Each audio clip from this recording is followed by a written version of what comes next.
Баршаңызға сәлем, каналыма қош келдіңіздер. Бүгін сіздермен бірге өте дәмді, оңай, әрі ерекше болып жасалатын штрули тағамын дайындайтын боламыз. Міндетті түрде видеоны соңына дейін қарап, каналыма тіркеліп, қоңырауша белгісін басуды ұмытпаңыздар.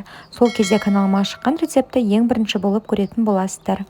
Ең бірінші қамырын дайындаймыз. Жұмыртқа, тұз және де жылы суымызды құямыз. Шаншқымыздың көмегімен жақсылап тұрып араластырып аламыз. Келесі кезекте алдын ала дайындап алған ұнымызды аз мөлшерден сала отырып, осылайынан шаншқымен араластырамыз. Біздің қамырымыз қоюланғанға дейін шаншқымен осылай араластырып аламыз. Қамыр қоюланғаннан кейін біз қамырды қолымыздың көмегімен илеп аламыз. Міне біздің қамырымыз дайын. Қамырымыздың бетін жауып 5-10 минутқа қойып қоямыз. Оған дейін етімізді турауға кірісеміз. Менде сиырдың еті, қалаларыңызша кез келген ет ала берсеңіздер болады. Осындай ірілеу келген бөліктерге бөліп етімізді турап аламыз. Етті ұсақ қылып турамаңыздар. Міне бізде барлық етіміз дайын болды. Мен шамалы майлы ет қолдандым, көріп тұрғандарыңыздай. Қызып тұрған майда етімізді шамалы тұз қосып қуырып аламыз. Ешқандай да басында су құймаймыз, еттің өзінің суына осылай қуырамыз. Келесі кезекте үстіне пиязымызды саламыз, сарымсақ, яғни чесногымызды саламыз. Одан кейін сәбізімізді саламыз және де болгар бұрышын саламыз. Жақсылап тұрып барлығын араластырып аламыз.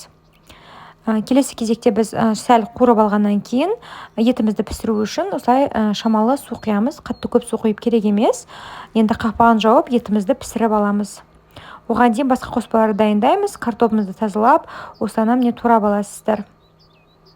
Өте қатты үлкен немесе кішкентай қылып турап керек емес. Осы видеодағы көрсетілгендей қылып турап алсаңыздар болады.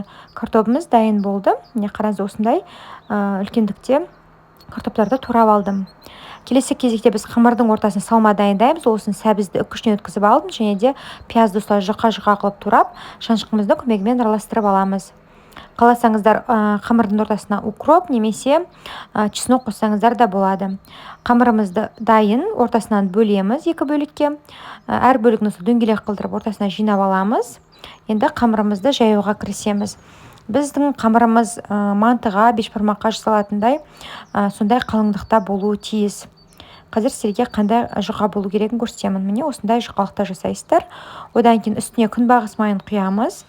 Кесішканың көмегімен немесе қолымыздың көмегімен толықтай барлық жеріне май тиетіндей жағып шығамыз.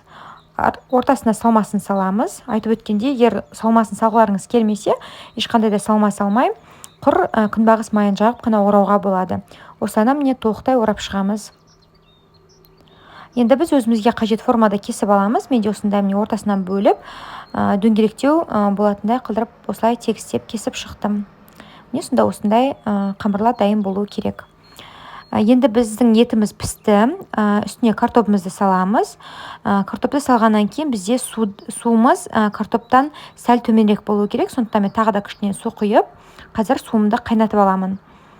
Міне біздің қараңыздар, суым қайнады. Енді қазір үстіне дайындап алған қамырларымызды толықтай орналастырып шығамыз. Біркелкі үстін жабатындай қылдырып орналастырып шығасыздар.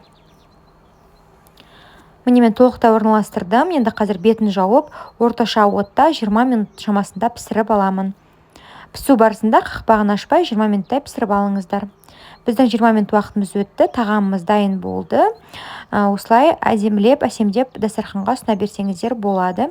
Өте дәмді және де өте оңай жасалады.